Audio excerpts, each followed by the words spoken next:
¿Qué tal? Encarna Grau tiene 62 años, es valenciana, profesora de música, 40 años le avalan.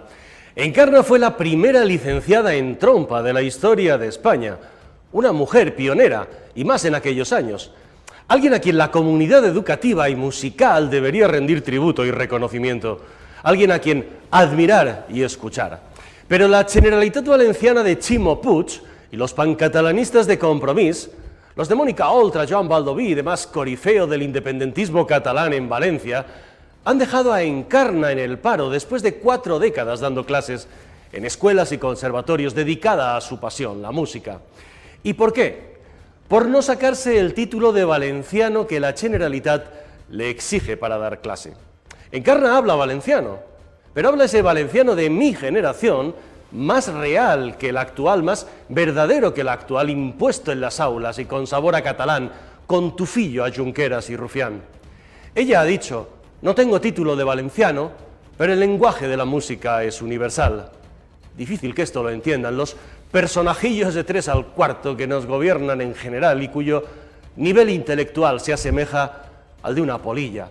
Si a eso se le une el sectarismo, la combinación es explosiva. El fanatismo lingüístico del gobierno de Ximo Puig y sus socios de Compromís lo impregna ya todo en la comunidad valenciana, como Cataluña o Baleares.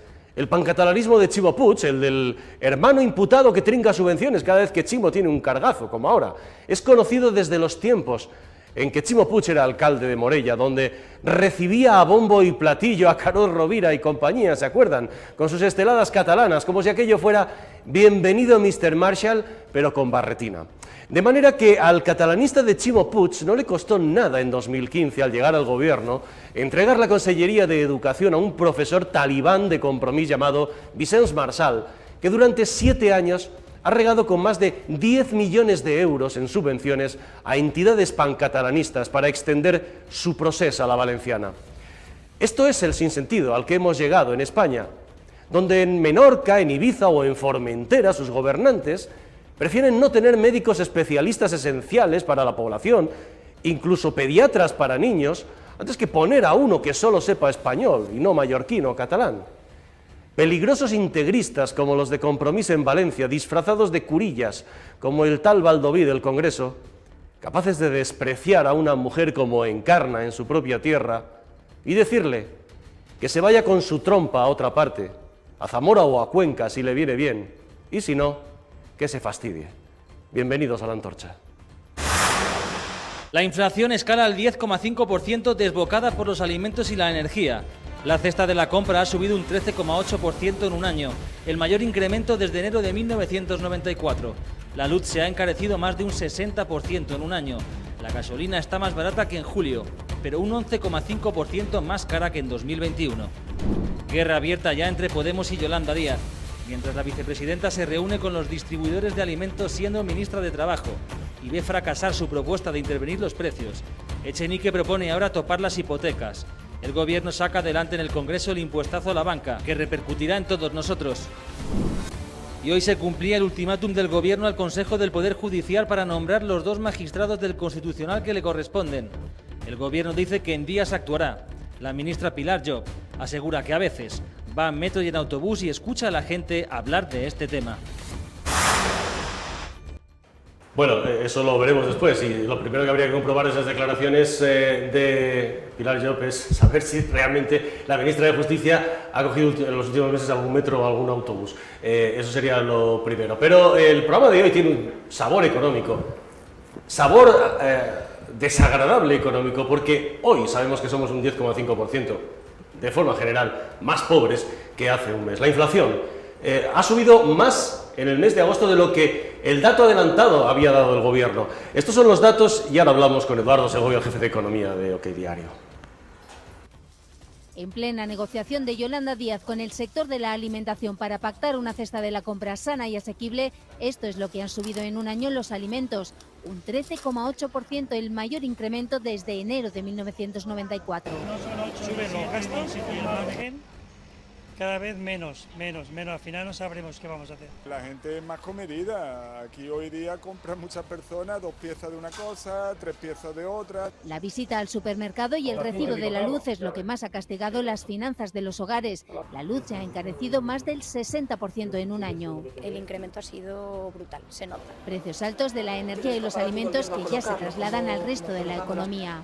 La mercancía, los portes, o sea, todo, es que no hay nada que no haya subido. La gasolina ha ayudado a que no suban más los precios. Está más barata que en julio, pero un 11,5% más cara que en 2021. Es todo bastante problemático, la verdad. No todo se encarece. Peajes y aparcamientos, telefonía móvil y ordenadores son los productos que más bajan respecto al año pasado.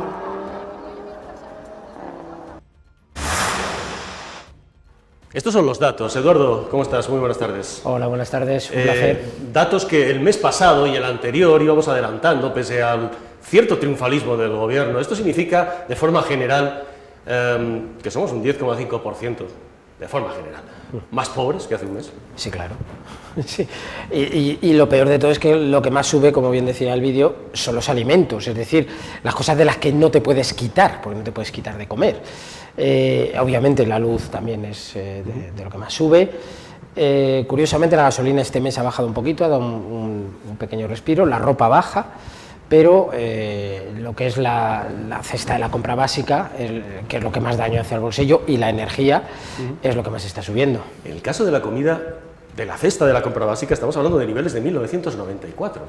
Sí, claro, es que tenemos al aceite de oliva que ha subido un 70% en el último año. ¿70%? Un 67,3 para ser exactos. Los huevos han subido un 19, la leche casi un 20, la carne un 10, el pescado un 12, el pan un 12 también, es decir, son las cosas pues, básicas que cualquier familia necesita para comer. Ajá. ¿Y la previsión es que siga así? Sí, porque, a ver, en contra de lo que decía el gobierno hace unos meses, de que esto era una cosa temporal por la guerra de Ucrania y que las cosas pues tocaría pico y bajaría, hay que recordar que antes de la guerra ya teníamos una inflación del 7%, que no está mal.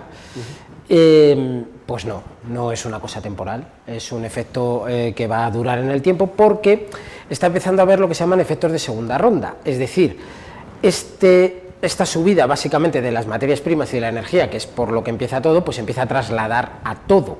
Es decir, ya irse a cortar el pelo pues es más caro. ¿Por qué? Pues porque la peluquería tiene que pagar la luz, porque tiene que pagar suministros que son más caros, en fin, por poner un ejemplo, pero cualquier producto, pues son productos deportivos, por ejemplo, pues la ropa deportiva, que también tiene unas materias primas y una energía con la que hay que hacerla, pues también sube, en fin, así todas las cosas que no son directamente lo que origina la inflación, pues empiezan a trasladar esa subida de costes a los precios.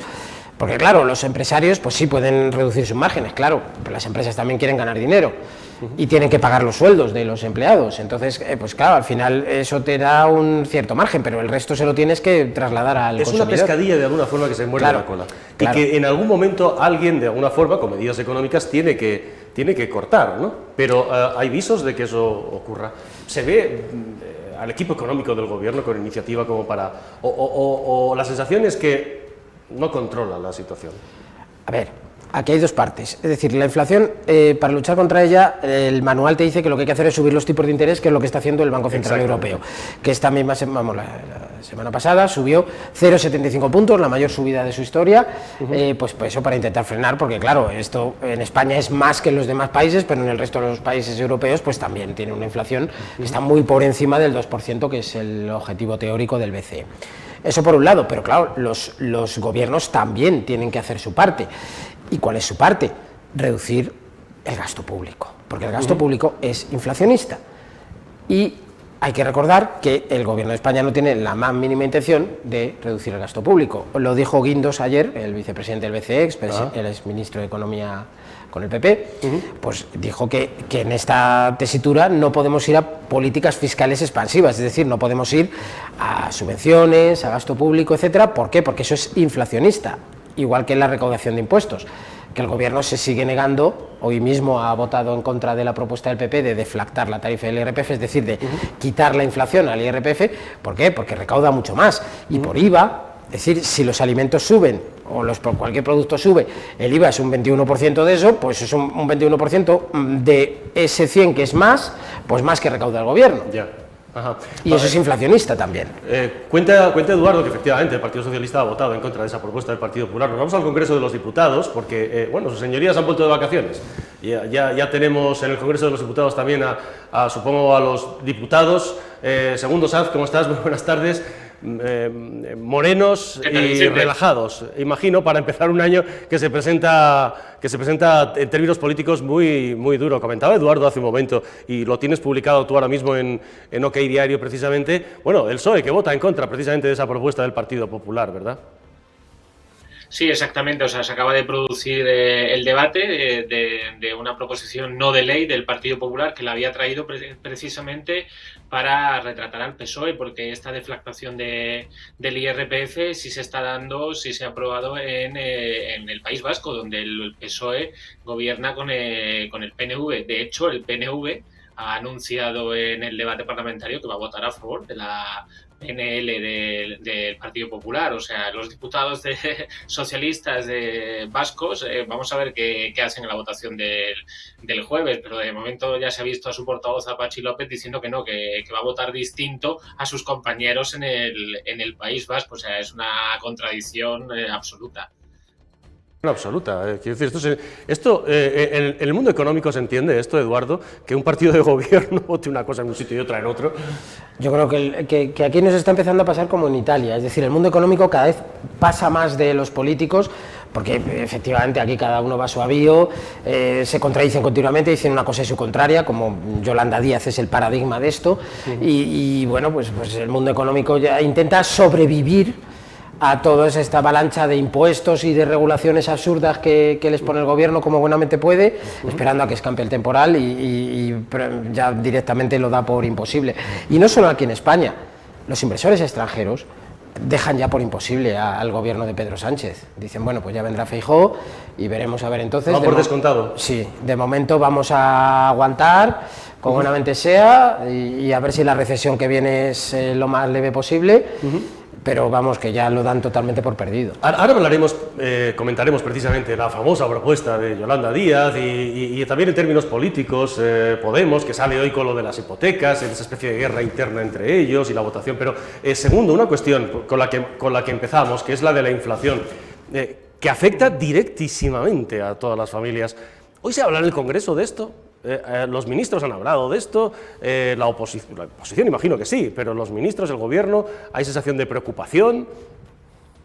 No, o sea, los ministros no han hablado, entre otras cosas, porque prácticamente no han aparecido por aquí. O sea, la bancada azul, o sea, no vienen. Vendrán mañana a la sesión de control y el jueves cuando hay decretos y votaciones. O sea, por aquí de momento no han aparecido. El PP sí que, la oposición sí que ha insistido mucho en ello. Hemos escuchado a Cuca Gamarra esta mañana citar el dato, subrayar el dato de los 22.000 millones de recaudación extra, que lo que llevamos de año, que de ahí 8.000 son directamente del IVA. Estamos hablando del precio de los alimentos que afectan sobre todo a las rentas más bajas, medias y bajas, que tienen que dedicar una mayor parte de esas rentas a subsistir, ¿no?, a los alimentos.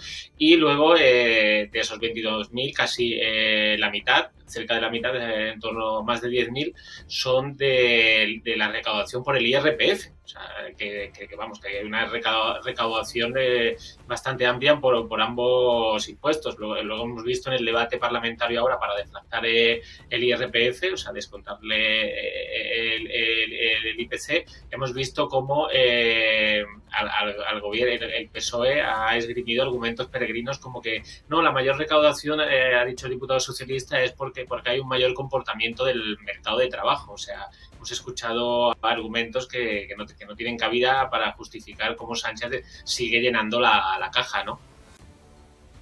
Dice Eduardo, dice segundo, sigue llenando la caja, pero no da abasto, porque es tanto el gasto comprometido ya, y en los propios presupuestos que nacieron muertos este 2022, el aumento del gasto estructural, que es el peligroso, era ya entonces, en su momento, antes de todo esto, enorme.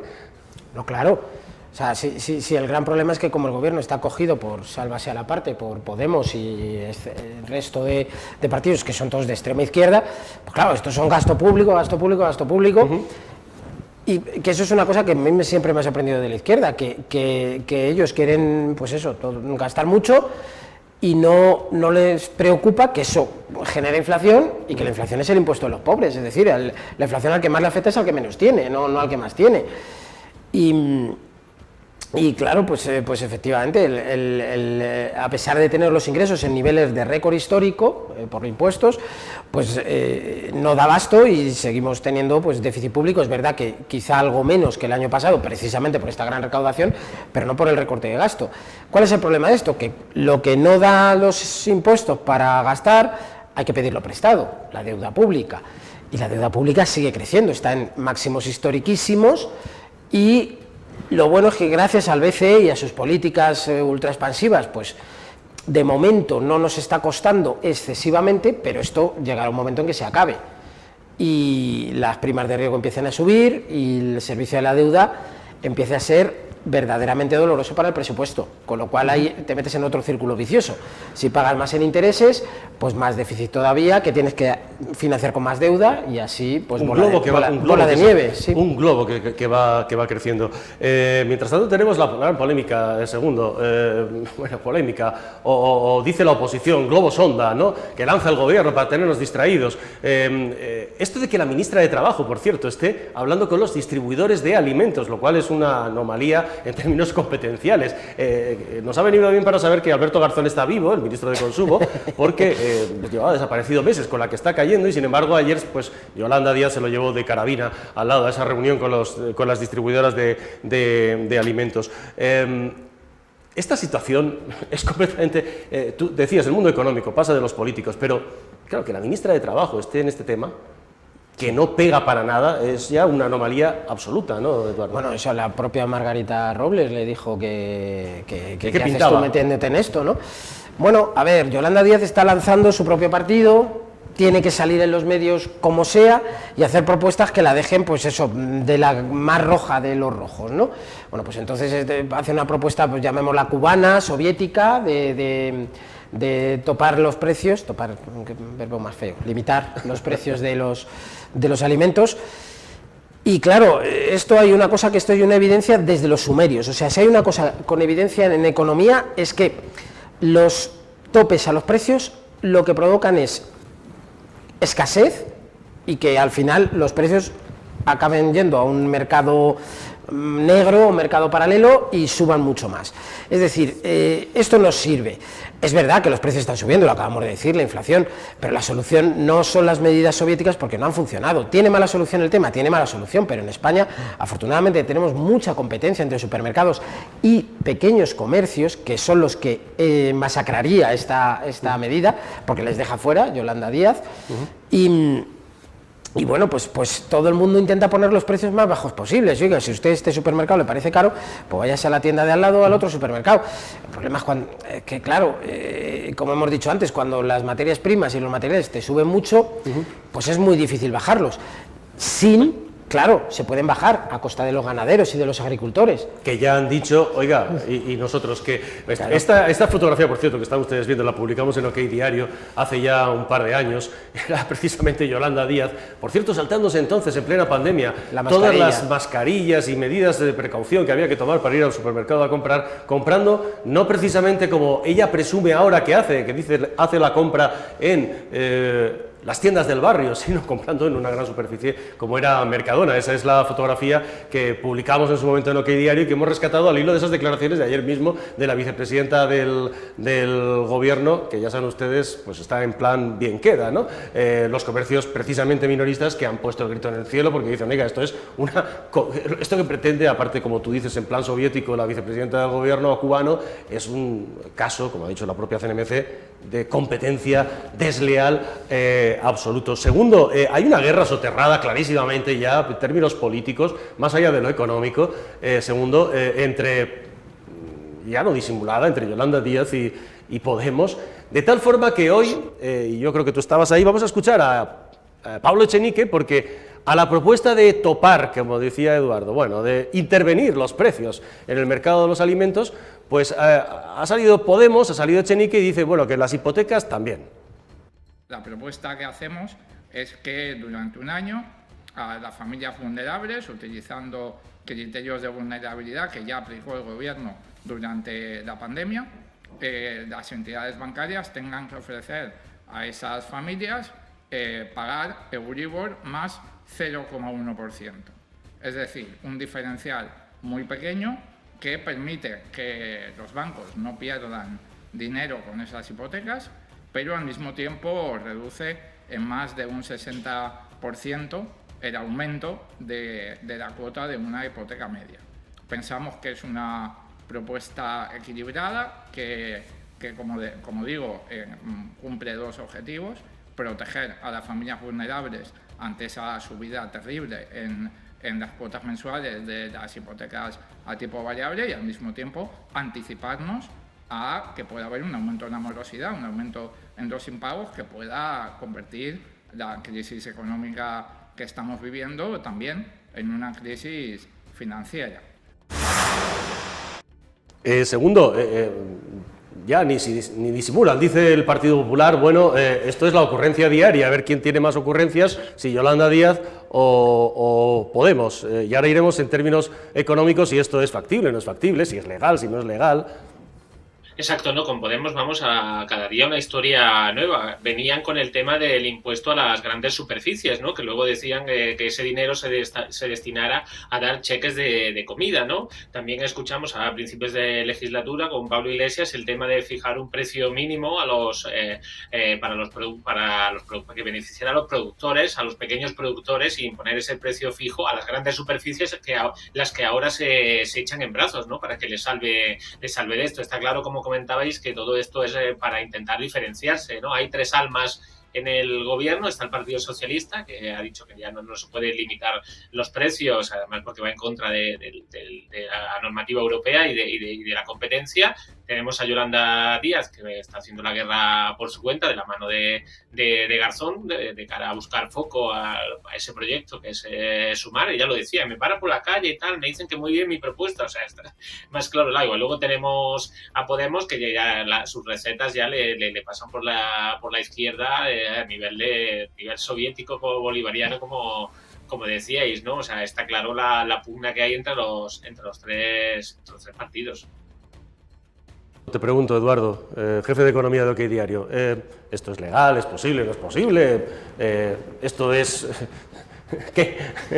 Limitar por ley no es legal, como tampoco lo era el tema de la cesta de la compra, y por eso tuvo que dar marcha atrás Yolanda, y pues esto pues evidentemente por ley no se puede hacer, porque vivimos en una economía de mercado, en un estado de derecho. No se pueden imponer los precios, porque esto no es un país comunista, aunque a ellos les gustaría, claro. ¿Cómo se podría hacer? Pues lo mismo que ha dicho Yolanda con las grandes superficies, haciendo que los bancos se pongan de acuerdo, hagan un pacto, como en su día hicieron con los desahucios, y se acepten todos, pactar entre ellos, poner este diferencial de los que pide Echenique. Pero claro, eso iría contra la competencia, sería un cártel, sería limitación de precios, entonces la CNMC les tendría que sancionar por pactar precios. Y aparte de esto, tú has hecho cuentas, y mañana publicas en OK Diario, que claro, esto de las rentas... Claro, esto es un brindis al sol, esta propuesta que ha hecho Echenique haciendo cuentas, ¿no? No, es que a ver, es que es pura demagogia. O sea, ellos lo presentan para las personas vulnerables, que tampoco dicen quiénes son, no dicen a partir de esta renta para abajo, no dicen nada.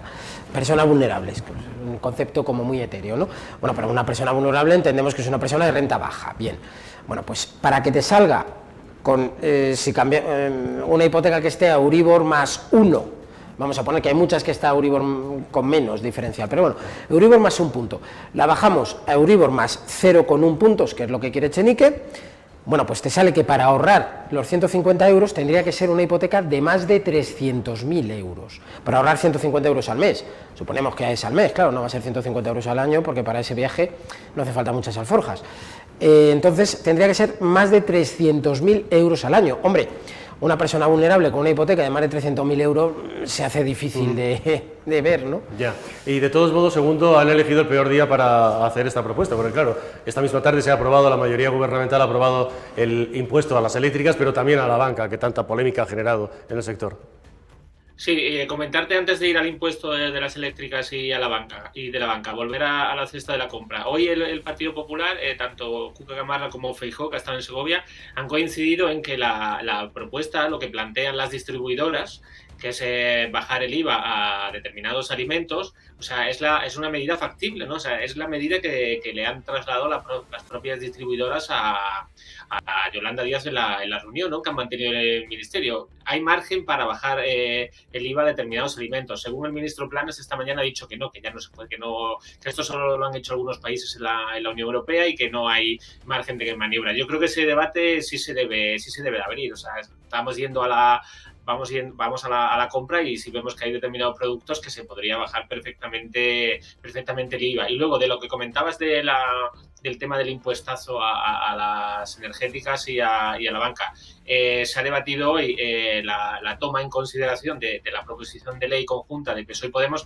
digámoslo claro, el inicio de la tramitación, y aquí pues vamos a ver que el PSOE ya es consciente de que va a tener un problema con Bruselas, porque de hecho mañana mismo von der Leyen presenta el plan, y en ese plan el impuesto que plantea Bruselas no es exactamente el que ha diseñado el gobierno, que se va a ver obligado a retocarlo. El impuesto de Bruselas va dirigido sobre los beneficios desde este año, y el gravamen del gobierno va sobre la cifra de negocio, y es a partir del año que viene. O sea que Sánchez se va a ver obligado a modificarlo. Ya el PSOE ha dicho hoy que si de la tramitación parlamentaria Bruselas ha dado una indicación para modificar esto, que ellos están dispuestos. O sea que de nuevo Bruselas va a volver a corregir a Pedro Sánchez.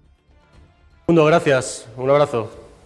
Un abrazo. Por cierto, y otra condición, ha votado a favor el PNV y Bildu, pero claro, con la condición de que en el trámite se les garantice, como siempre el PNV, y en este caso ya se suma a Bildu, que gestionen ellos en Navarra y en el País Vasco precisamente ese impuesto, manejar la caja. ¿Querías decir algo y acabamos? Sí, por terminar, de las tres cosas que ha planteado Segundo, antes he dicho que efectivamente se puede bajar la cesta de la compra a costa de los agricultores y los ganaderos. No, también se puede bajar bajando impuestos, bajando el IVA, porque tenemos un IVA súper reducido del 4% que se aplica a muy pocos productos. Hay muchos más productos que están al 10, que están al 21, la carne, el pollo, en fin, el pescado, que se puede bajar al 4. Incluso Alemania en 2020 con la pandemia quitó el IVA temporalmente a los alimentos. Bueno, eso se puede hacer. Si lo hizo Alemania lo podemos hacer nosotros, que no nos vengan con que la Comisión Europea no nos deja. Se puede, pero no se quiere. ¿Por qué? Porque se está recaudando mucho, como hemos dicho antes. Segundo, de la banca, pues efectivamente, la banca no está ahora precisamente excesivamente contenta con el gobierno, con el impuestazo este que le van a meter, así sin venir a cuento. Sí, es el peor día. Como para meterles ahora un tope a las hipotecas, ¿no? Y tercero, el impuesto a la energía. Efectivamente, Bruselas, claro, es que España, como va a su bola, Bruselas quiere plantear una serie de medidas para intentar, bueno, pues reducir el consumo y bajar la factura de la luz en toda la Unión. Mañana las anunciará. Entre ellas hay un impuesto. A ver, Bruselas tampoco hay que tomarlo como que Sánchez lo hace todo mal y Bruselas lo hace todo bien. No, Bruselas también hace bastantes cosas mal. Lo de la energía tiene mal arreglo porque viene del problema del gas y hagas lo que hagas, pues las medidas al final son complicadas y es difícil hacer bajar la luz o hacerla bajar de forma apreciable.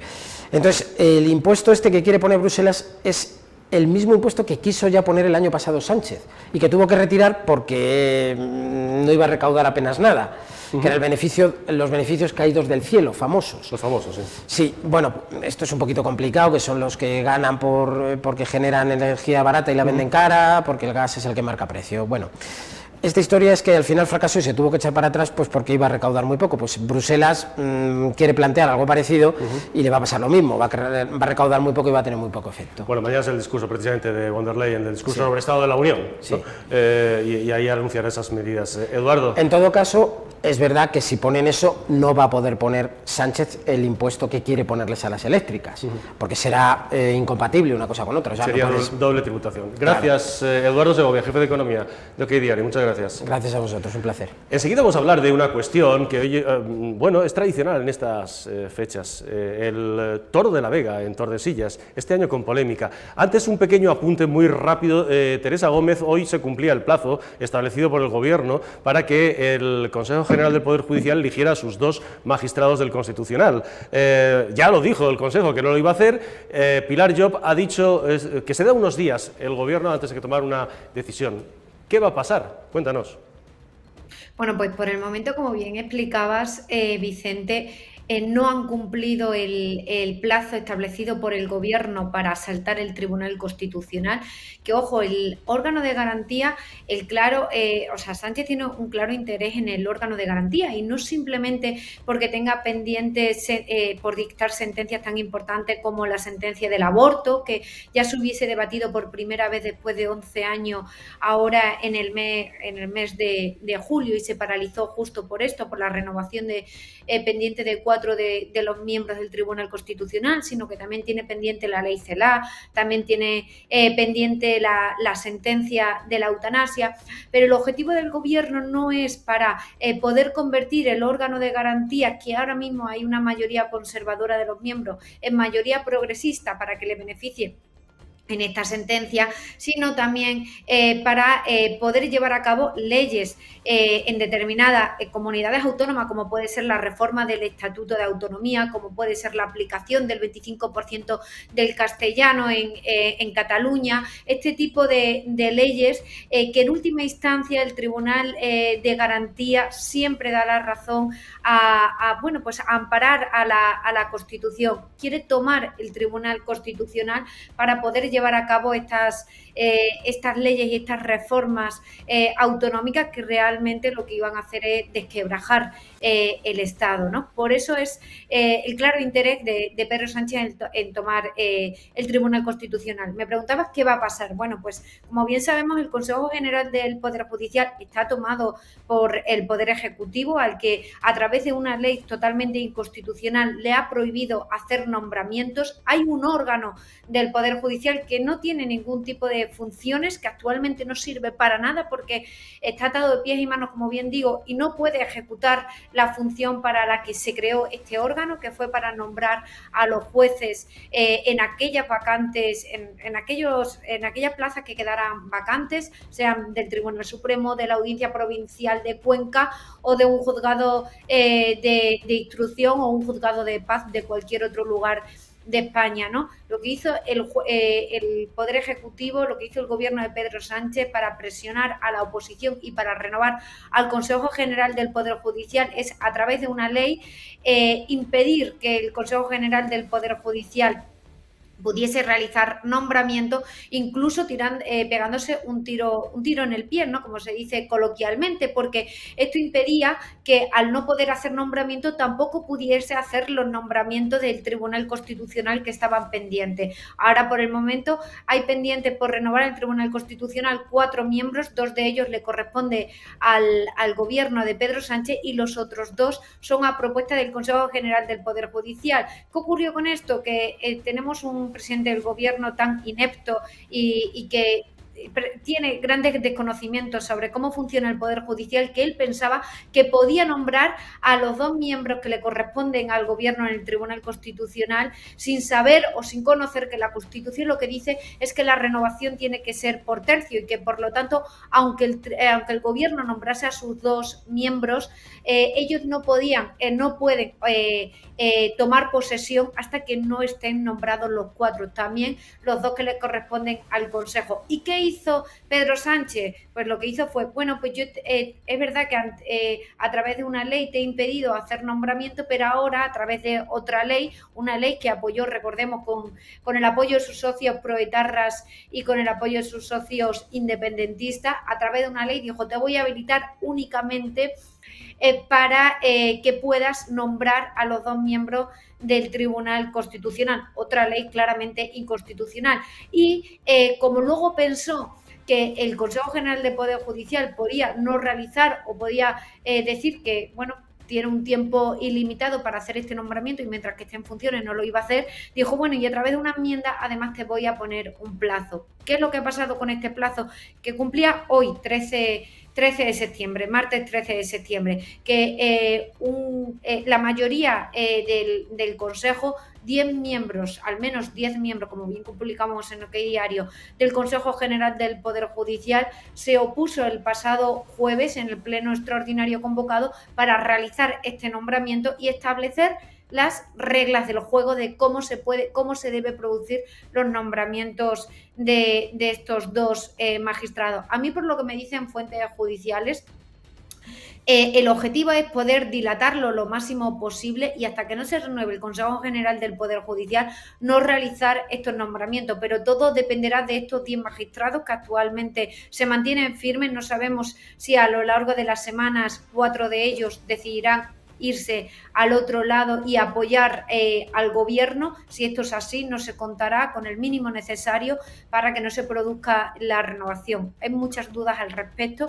aunque yo con las fuentes judiciales que he hablado sí que se van a mantener con el criterio actual de no apoyar el nombramiento, entre otras cosas porque, Vicente, y esto es muy importante, los 2 jueces que tiene que nombrar el Consejo General del Poder Judicial son 2 jueces del Tribunal Supremo. El Tribunal Supremo, por primera vez en la historia está en una situación inédita, está bajo mínimos. Si nos llevamos a 2 jueces del Tribunal Supremo hacia el Tribunal Constitucional, significa que va a haber 2 plazas más vacantes en el Tribunal Supremo y que no van a poder ser nombrados a otros jueces para suplir estas vacantes porque el Consejo no puede hacer nombramientos. Teresa Gómez, gracias por acompañarnos en La Antorcha esta tarde. Y en definitiva hay en juego también el intento del Gobierno de controlar el Tribunal Constitucional. Claramente su candidato es Cándido Conde Pumpido. Ha surgido por la izquierda o la derecha, no sabemos si izquierda o derecha, y una opción que quizá, dicen algunas fuentes políticas, podría agradar como mal menor al Partido Popular, la de María Luisa Balaguer para presidir el alto tribunal, el Tribunal Constitucional. Veremos en qué queda en definitiva el intento del Gobierno del Ejecutivo de controlar al Constitucional.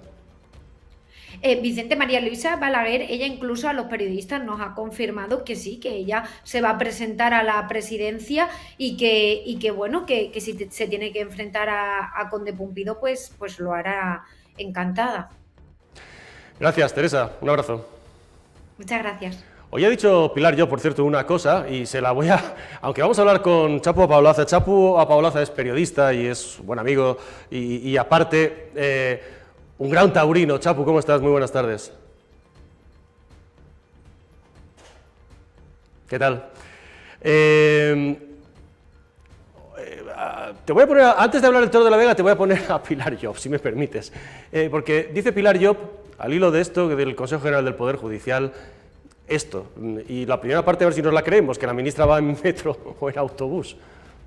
Que ya a nadie le importaba la renovación del Consejo, que era algo que estaba como muy fuera de la órbita del día a día de cada ciudadano, pero es que ahora ya, mire, yo a veces voy en metro, a veces voy en autobús y yo escucho a la gente que habla de este tema, porque la gente ya ha entendido la trascendencia de esto, que les afecta directamente, que nos está costando una millonada el bloqueo porque tenemos que estar poniendo constantemente refuerzos.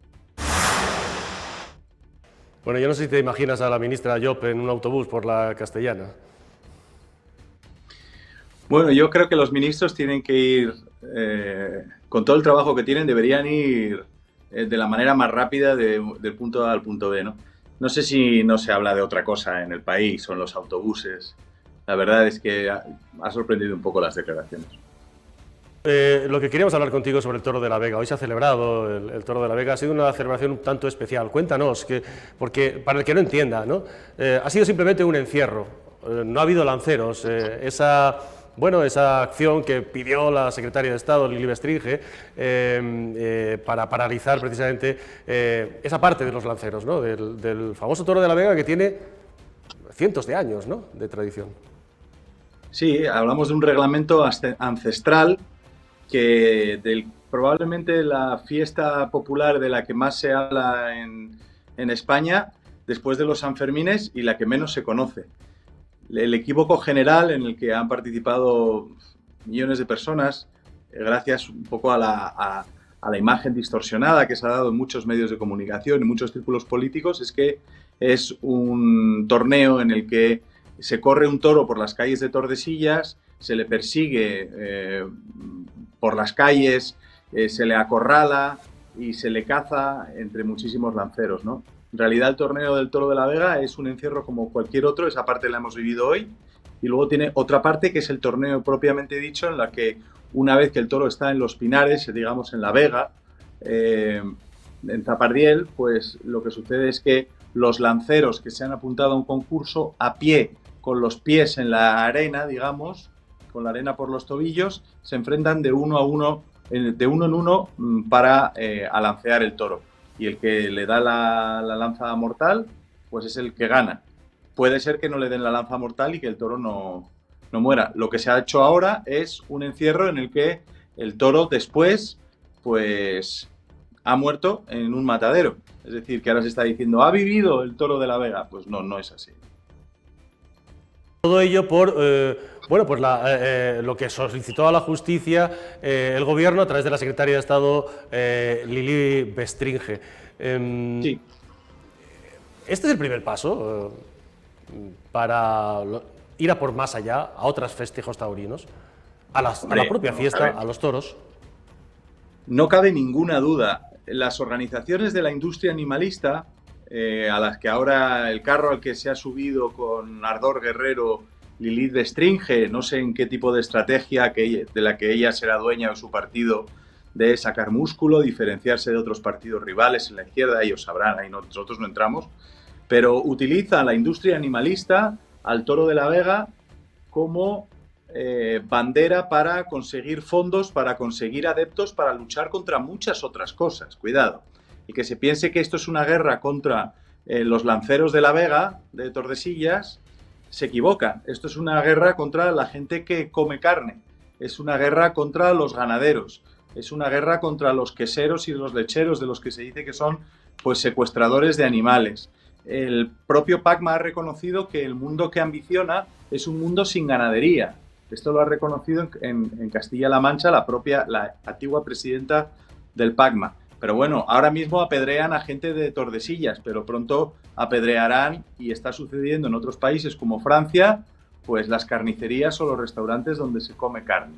Las personas tienen que entender que hay cosas que suceden más allá o al margen de los límites de su sensibilidad legítima, que de esto no tiene por qué presenciarlo nadie, obligatoriamente, ni que le guste, pero hay cosas que defienden su libertad. El Toro de la Vega es una meta volante y es una presa que quieren romper para acceder a muchas otras cosas. Los que piensen que el encierro de Pamplona o de su ciudad o de su pueblo no está en peligro porque no se alancea un toro, están equivocados. Es decir, la marea que reciben la gente de Tordesillas es la que recibirán ellos. Los toreros, cuando piensan que, bueno, pues el Toro de la Vega será algo con lo que se conformarán los antitaurinos y los animalistas, están absolutamente equivocados. De hecho, nosotros creemos que el gran error, el error fundamental que sucedió alrededor de esto fue cuando en 2016, digamos que hay gente que se conforma con que pare la Junta de Castilla y León el Toro de la Vega como se alanceaba entonces, porque ahí van a parar los ataques animalistas. Bien, lo que ha sucedido es que no se alancea un toro desde 2016. Hoy, en 2022, una secretaria de Estado ha acudido a la Fiscalía y a la Delegación de Gobierno para prohibir un encierro. Es decir, prácticamente solo les han faltado enviar los tanques a Tordesillas. Vamos, que la primera medida la tomó el PP, para entendernos. Sí, efectivamente, con un argumento además absolutamente absurdo. Y el argumento era que venía a prohibir el reglamento de fiestas populares o de encierros, festejos taurinos populares de Castilla y León, venía a prohibir la muerte del animal en público. Claro, cuando uno prohíbe la muerte del animal es un poco absurdo, porque no solo muere el toro de la Vega, sino que mueren los toros que se sacrifican en la plaza. Pero es que además en España matamos 700 millones de animales, solo para el consumo humano sin tener en cuenta peces.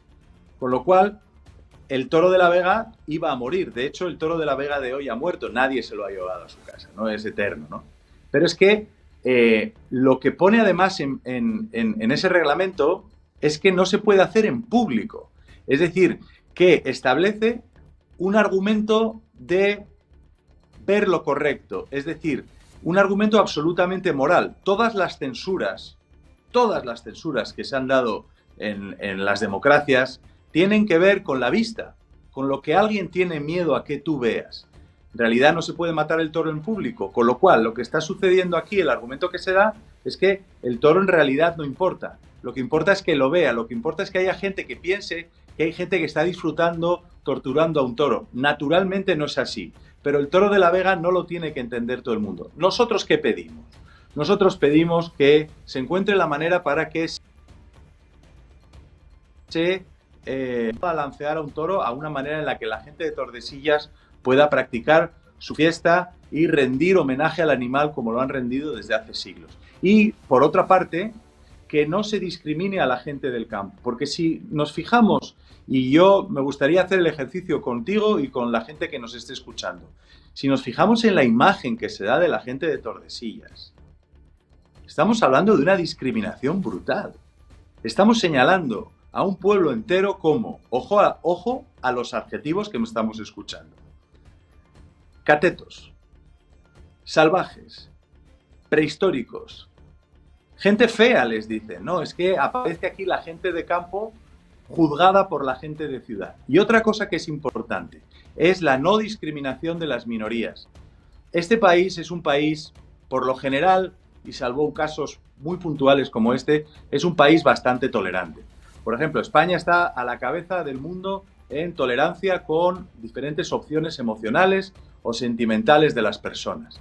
Ahora a mí me gustaría que alguien hiciera el ejercicio de pensar qué pasaría si durante el Orgullo Gay de Madrid, feliz y libre y legítimamente celebrado por miles de personas en el barrio de Chueca, en la plaza de Chueca se presentaran cada año 2.000 personas a apedrear a esa gente el día de su fiesta, y les tiraran piedras y les insultaran y les menospreciaran, y eso estuviera financiado además por organizaciones con intereses y con financiación extranjera. ¿De qué estaríamos hablando, no? Y fíjate, por cierto, decías lo de prohibir con los ojos, que suena muy reaccionario, ¿no? Lo de ver, ¿no? Lili Stringe, que por cierto te bloqueó el otro día cuando simplemente diste, ¿no? Tu opinión, ¿no? En Twitter, no entra ni siquiera en el debate o a escucharte o a leer, ¿no? O a leerte. Sí, bueno, en realidad el que me bloquea a mí es una anécdota en realidad sin importancia, pero sí que da medida de cómo hay una parte de la política en este país que está intentando con las fiestas del toro y con la gente del toro utilizar todos los mecanismos de poder que están a su alcance y los que no legítimamente, que no están a su alcance legítimamente, para intentar prohibirlo. Es decir, que aquí han mandado a la Fiscalía, han enviado a la Fiscalía, la Secretaria de Estado de Agenda 2030, que ha instado a la delegación de gobierno a que utilice por medidas cautelares, prohíba la celebración del Toro de la Vega por si alguien se salta la prohibición y resulta que alancea al toro, que es algo que estaría penado ahora mismo. Estamos viendo cómo utilizan la censura previa, que es algo muy serio en nuestro Estado de Derecho. En nuestro país, y esa es mi opinión, y habrá gente que no la comparta, por mantener la pulcritud del Estado de Derecho y los derechos y las libertades de los ciudadanos, hemos tenido que consentir cuestiones que te hacen revolver el estómago, ¿no? Es decir, que por ejemplo, en el norte de España, en mi tierra, se hagan homenajes a tipos que han salido de la cárcel con X asesinatos a sus espaldas. Y lo tenemos que permitir porque no se pueden prohibir, dice el Estado de Derecho, o hay dudas de si sería legal y legítimo prohibir las cuestiones con antelación por si se piensa que se va a cometer un delito. Y resulta que lo que pretende prohibir el gobierno no son los onguietorris ni las recepciones a los etarras, sino lo que pretenden es censurar la alegría y la fiesta de un pueblo. Puede uno, haciendo la caricatura, si me permites, pues pensar que quizás en Tordesillas les hubiera ido mucho mejor, ¿no? Les hubiera parecido mucho mejor a Lilith Bestringe que hubieran organizado un onguietorri en lugar del Toro de la Vega, ¿no? No les hubiera mandado a los fiscales como si fueran perros de presa, ¿no? Está clarísimo. Chapu Apaolaza, compañero, periodista y además Fundación Toro de Lidia, gracias por acompañarnos en la Antorcha de OK Diario. Muchas gracias, Vicente, y me gustaría que las personas entendieran y hacer un llamamiento al que nos esté escuchando y no le guste el Toro de la Vega y no lo entienda, que en este país y en este mundo y en las sociedades abiertas y democráticas tiene que haber cosas que sucedan que no le gusten a todo el mundo. Porque si no, viviremos en un infierno en el que no podamos hacer absolutamente nada. Que entiendan que, en realidad, el Toro de la Vega, por mucho que les disguste, por mucho que no puedan mirar a un hombre alanceando un toro, es algo que protege ahora mismo sus libertades y la diversidad de este país. Muchas gracias, un abrazo. Muchas gracias a vosotros, un abrazo a todos. Bueno, esa es la opinión de Chapu Apaolaza, además, miembro además, como les comentaba, de la Fundación Toro de Lidia.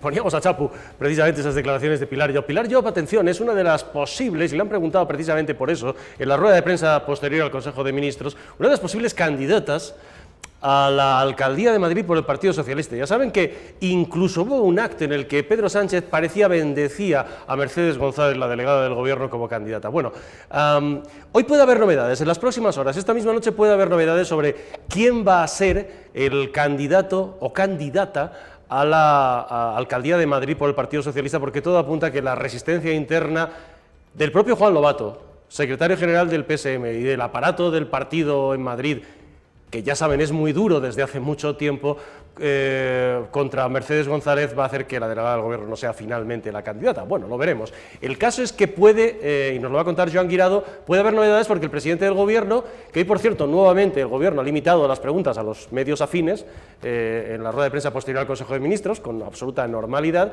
pues el presidente del Gobierno va a dar una entrevista hoy aquí en la Televisión Española. Uno de los habituales, televisiones públicas, medios afines, a los demás absolutamente nada. Y ahí puede haber novedades precisamente sobre esta cuestión, Joan Guirado.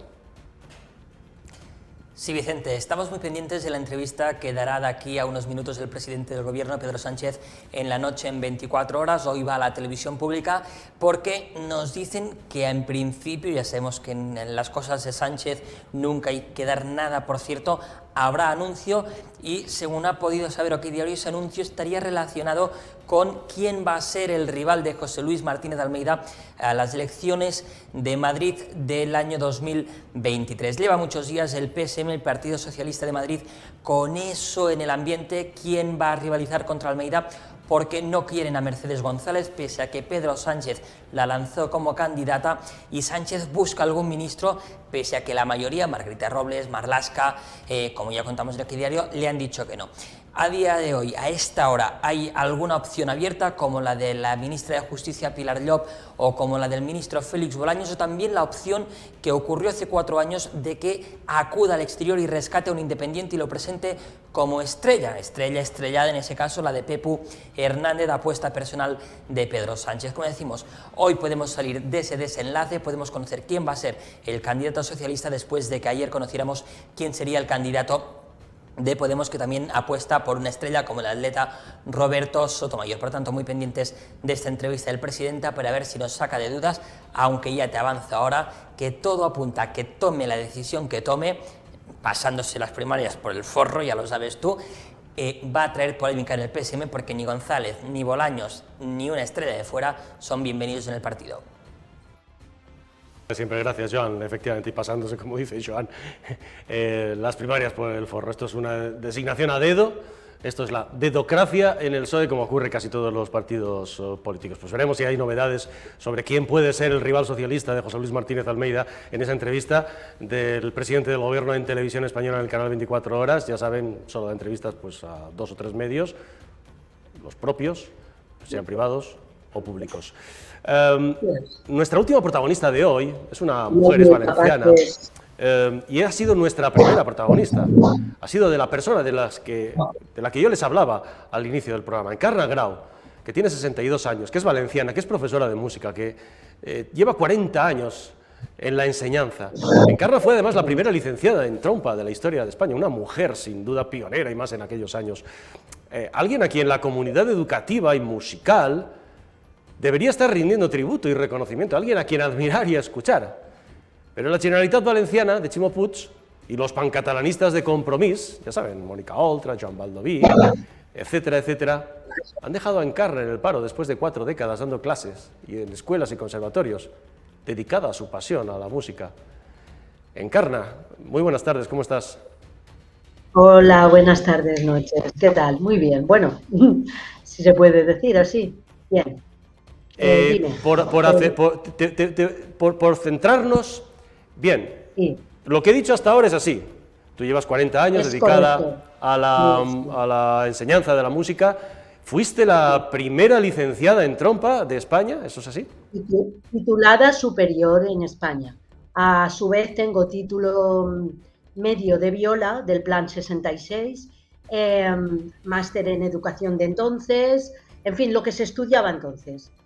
Y si me permites, quisiera, por contestar al señor Baldoví, ya que lo has mentado, de las declaraciones que ha hecho sobre mi persona, que ponía en duda que yo hablara el valenciano, ha dado a entender que no lo sé hablar. Bé, pues yo le diria al senyor Baldoví, soc alcirenya, visc a Xàtiva, i a més he donat les classes als alumnes tant en castellà o en espanyol com en valencià, com el xaval se sentia més còmode para desarrollarse en lo que la meva professió me demanava, que és en música. I pues, me dona un poquet de pena per ell, no? Perquè equipare 35, que diu ell, o 40 anys de llavor educativa i formativa, personal i musicalment, a un títol de valencià. No és equiparable. Que me disculpe. No se pot equiparar. Y ya está. Está claro que tú hablas además y muy bien valenciano, que es el valenciano además que por edad yo siempre escuché en mi casa y hablé. Y a lo mejor el señor Baldoví es que le gusta más un valenciano con tufo catalán, no lo sé, y por eso no te entiende. Simplemente para entendernos, ¿qué ha pasado? ¿Por qué de repente tú no apareces en las listas de la Generalitat? Cuando vas a verlas y has quedado excluida. Ellos te exigen un título, el título oficial de valenciano, y no lo tienes. Y ahí has quedado fuera.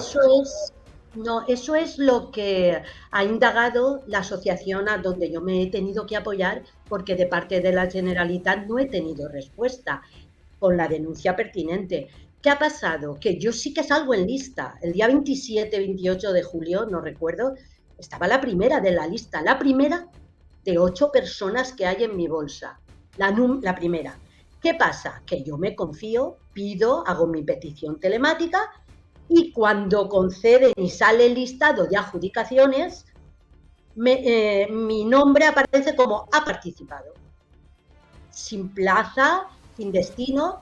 Y el segundo del listado es el que ocupa mi petición. Y aclaro, ya como era 1 de agosto, llamé a agentes, sindicatos y tal, y que no me preocupara, que descansara, que a partir del 2 de agosto estaban todos ya de vacaciones y que el 1 de septiembre emprenderíamos. Pero luego, que lo dice la ley, ya me han cerrado puertas, ni sindicatos ni nada, lo marca la ley, está todo firmado, está todo correcto y no tengo dónde acudir. Y por eso me puse en contacto, porque simplemente la reclamación es que ley es esa, que hace nada que la han hecho y me castiga todos mis no sé, mis conocimientos. Yo salgo en el listado, porque otra cosa sería que yo no saliera, o sea, ahí me hubiera puesto en marcha. No está mi nombre, ¿qué pasa? A mí nadie me ha dicho, a horas de hoy, personalmente, que es por el valenciano. Lo que pasa que, bueno, como se ha armado tanto barullo, que lo sabes, y está esto siendo un poco un tsunami, pues sí que los periodistas que han llamado a Generalitat sí que les han dicho que lo sienten mucho, pero que si hubiera trabajo de mi especialidad, que no lo hay, me hubieran enviado a zona castellano hablante, a Requena, a Utiel, que no existe claro, trabajo. Eso, Encarna, eso, claro, en primer lugar, básicamente te están discriminando porque no tienes, les está dando igual 40 años de dedicación y todos tus méritos profesionales simplemente porque no tienes el título de valenciano. Eso es así. Exacto, eso es así. Bien, Eso y luego es te están así. diciendo, perdóname, y luego te están diciendo, bueno, pues que te vayas a las zonas castellano hablantes de la Comunidad Valenciana, que están, tú vives, ¿dónde vives tú, perdona? Játiva. En Játiva. Tendrías que ir al interior de la Comunidad Valenciana, a Requena, Utiel, bueno, que está a bastantes kilómetros de tu casa, es decir, te están discriminando simplemente porque no tienes un título. Bueno, y creo que también hay una ley por ahí, porque yo no soy de leyes, yo soy profesora de música, mi tiempo lo dedico a escuchar para formar, o sea, el músico es una persona muy, muy especial. Alguien, si es del gremio, me entenderá. Vale, entonces, ¿qué pasa? Que no es que me están discriminando solo, es que yo soy mayor, o sea, hay una ley, creo, si no la han quitado, que a mayores de 55 años procurarán por la efecta de la edad. A ver, 62 años supone que yo cuando vuelva de Requena vengo de noche. La música es con nocturnidad y alevosía, porque es por la tarde, en horario lectivo de tardes casi siempre. Me puedo meter y llegar a casa a las 12 de la noche. Me puedo accidentar, o sea, por donde lo veas, no entiendo nada. Tú dices que esto te ha recordado un poco los tiempos de Franco. Bueno, eso es que estaba muy caliente, sí, porque mi padre contaba en casa que había gente muy válida que se quedaba sin trabajar por no entrar por la ley del embudo, que se dice, ¿no?, tradicionalmente. Y lo contaba en mi casa, y yo he sido una persona muy peleona de los derechos de la gente, y creía que vivíamos, hasta este año. De hecho, me han pasado muchas cosas y tal, pero siempre obedeciendo y pensando que esto es un desarrollo de la humanidad, que poco a poco vamos. Pero claro, yo digo, ostras, no tengo el título, no trabajo, pero ¿qué título? Y hace nada que lo han aprobado esto. Y toda mi vida anterior no sirve para nada. En fin, no entiendo nada. Tú llevas muchos años, además, eres uno de los casos de interina en la administración. Llevas muchos años sí, sumando contratos, ¿no? Y de repente te encuentras con esto. Sí, a ver, en música todo el mundo sabe que es que tampoco han sacado posiciones. No es que no las han sacado. Yo estuve en un centro, primero, en el año 83, de nueva creación. Es el segundo centro educativo que se hizo para músicos. Es el Carcaixent, Conservatori de Carcaixent. Fundadores de la época de Maravall y Ciprià Ciscar. Recuerdo los políticos porque estuvieron en la inauguración. Entonces, claro, eso no se entiende a fecha de hoy, porque es una historia vivida. Y hemos estado sin pedir en adjudicaciones, unos compañeros y yo misma, lo menos 34 años, 35, por convenios, no sé, porque yo no sé de política, yo sé que yo no pedía en las adjudicaciones. Y esto vino cuando la Generalitat asumió el centro. Y al asumir el centro, nos hemos quedado ya con las peticiones, en un baremo en bolsa y todo ese tipo de cosas. A ver, es fraude de ley, eso está claro. Pero lo que tenemos que tener claro es que el fraude no lo hemos hecho nosotros. Es que yo al final ya no sé lo que... si me permites la expresión, Encarna, tú como valenciana, como ciudadana valenciana, este integrismo lingüístico que cada vez impone más el gobierno de Ximo Puig y Compromís, con cierto tufo, en mi opinión, pancatalanista, lo han llevado, ¿se nota que va a más en los últimos años en la Comunidad Valenciana? A ver, va muy a más, pero por miedo. No porque lo que ha dicho, me remito a sus palabras de Baldoví, que dice que si amo mi lengua, naturalmente que la amo, pero la gente que tiene el título no la ama, tiene miedo. Vivimos en el terror porque saben que si no lo tienen, no desarrollan su profesión. Y yo, como la he amado, no he visto importante sacármelo.